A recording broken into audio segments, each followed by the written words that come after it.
Something strange has been happening in the tech world, and if you've been paying even a little attention, you can feel it. For decades, the story has been predictable. Windows dominates the desktop. Linux quietly powers servers, developers, and enthusiasts. Every few years, someone claims this is the year of Linux on the desktop, and every time it fades away. But 2026 feels different. Not slightly different, fundamentally different. Because for the first time, Linux hasn't just improved. It has crossed a line that many people thought was impossible. Let's rewind for a second. Windows didn't just win the desktop market because it was perfect. It won because of inertia, compatibility, and ecosystem lock-in. Businesses relied on it. Software was built for it. Gamers needed it. And average users simply didn't have a reason to switch. Linux, on the other hand, was always seen as powerful but complicated. Something for developers, hackers, or people who enjoy tinkering more than actually getting work done. That perception stuck around for years, even as Linux quietly evolved into something far more accessible. But in the past few years, a series of changes started stacking up. At first, they seemed small. Better user interfaces, easier installers, more polished distributions. But then something bigger happened. Compatibility layers like Proton matured to a point where gaming on Linux stopped being a joke and became a real alternative. Major hardware vendors began shipping Linux-friendly drivers out of the box. And suddenly, that old excuse of "it doesn't work on Linux" started disappearing. Now fast forward to 2026, and here's where things get interesting. Linux hasn't just caught up in a few areas. It has quietly surpassed Windows in places that used to define Microsoft's dominance. Performance is one of them. Modern Linux distributions are not just fast. They're ridiculously efficient. On the same hardware, Linux often feels smoother, more responsive, and less bloated. And that matters more than ever in a world where people are trying to extend the life of their devices instead of upgrading every 2 years. But performance alone doesn't flip a market. The real shift came from something deeper: control. Users are starting to realize how much control they've lost over their own computers. Forced updates, telemetry, ads in the operating system, restrictions on what you can install or modify. These things didn't happen overnight. They crept in slowly, normalized over time. But eventually, people noticed. And once you notice, it's hard to ignore. Linux offers something radically different. It gives that control back.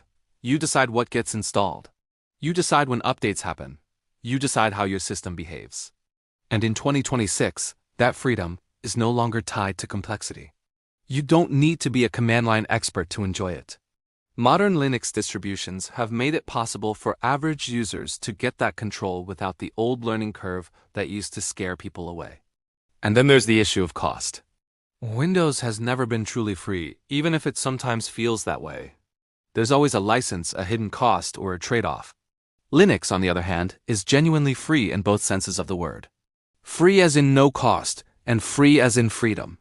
In a global economy where people are becoming more conscious of expenses, that matters. Especially in developing regions where the cost of software can be a real barrier.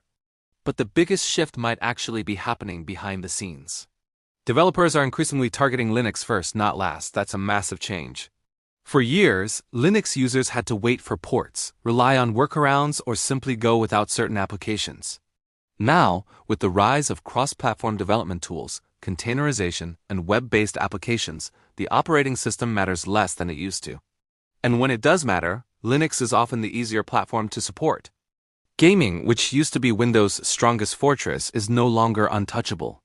Thanks to advancements in compatibility layers and growing support from game developers, a huge portion of modern titles run seamlessly on Linux. In some cases, they even run better. That would have sounded absurd just a few years ago, but here we are. The idea that you need Windows for gaming is starting to feel outdated.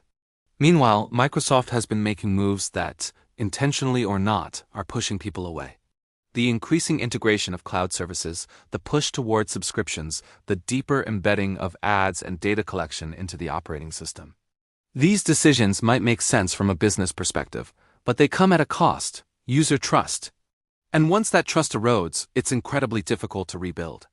Here's the uncomfortable truth: Windows isn't collapsing overnight. It still has a massive user base, and it's not going anywhere anytime soon. But it doesn't need to collapse for Linux to win in a meaningful way. All Linux needs to do is become a viable, attractive alternative for a significant portion of users.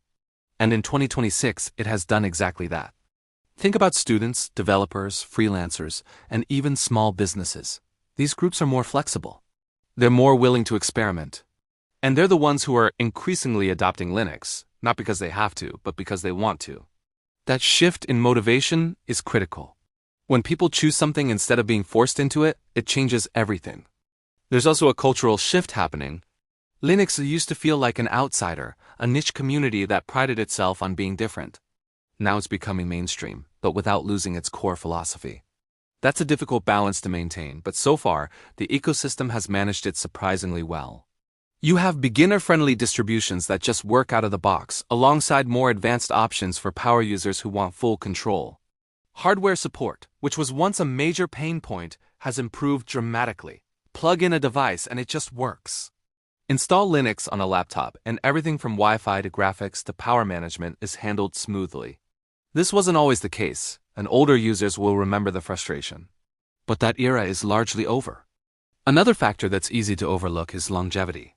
Linux systems tend to age gracefully. They don't slow down as quickly, they don't accumulate as much background clutter, and they don't force you into hardware upgrades as aggressively. That aligns perfectly with the growing awareness around sustainability and reducing electronic waste. People don't just want fast systems, they want systems that last. And then there's privacy. This is one of those topics that used to feel abstract, but it's becoming increasingly real. Data breaches, tracking, targeted advertising. These things have made users more aware of what's happening behind the scenes. Linux offers a level of transparency that proprietary systems simply can't match. You can see what the system is doing. You can verify it. And if you don't like it, you can change it. So when people say Linux did the impossible, what they really mean is this: it broke out of its limitations. It stopped being just an alternative and started becoming a first choice. Not for everyone. Not yet, but for a growing number of users who are tired of the status quo. Now, can Windows recover from this? That's the big question. And the answer isn't simple. Microsoft still has enormous resources, a massive ecosystem, and deep integration into enterprise environments. Those aren't things that disappear overnight. But recovery doesn't just mean surviving. It means regaining momentum, rebuilding trust, and adapting to a landscape that has fundamentally changed. The challenge for Windows is that many of the things driving users away are tied to its business model. Advertising, data collection, subscriptions, these aren't accidental features. They're deliberate strategies. Rolling them back would require a significant shift in priorities, and that's not something large corporations do easily.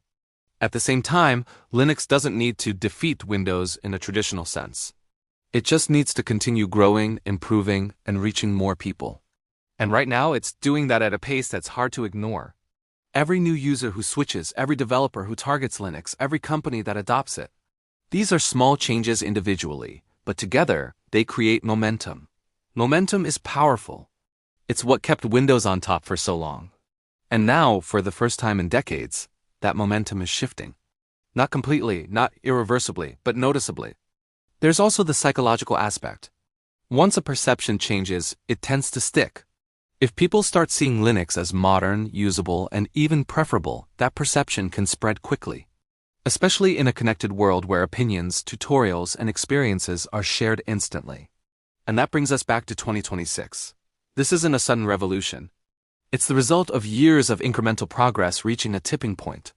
Linux didn't win by making one big move. It won by consistently improving, adapting, and staying true to its core principles while becoming more accessible. Windows, on the other hand, is at a crossroads. It can continue down its current path and risk losing more users over time. Or it can listen, adapt, and try to win back the trust it's been losing. Neither option is easy, and both come with trade-offs. But one thing is clear: the landscape has changed. The old assumptions no longer hold. Linux is no longer the underdog in the way it used to be. It's a serious contender, and in some areas, it's already ahead. So did Linux just do the impossible? In a way, yes. It turned itself from a niche, misunderstood operating system into a legitimate mainstream choice without sacrificing what made it unique in the first place. That's not something many platforms manage to do, and as for Windows, whether it can recover depends on what recovery means. Staying dominant is one thing, Earning back user trust and enthusiasm is another.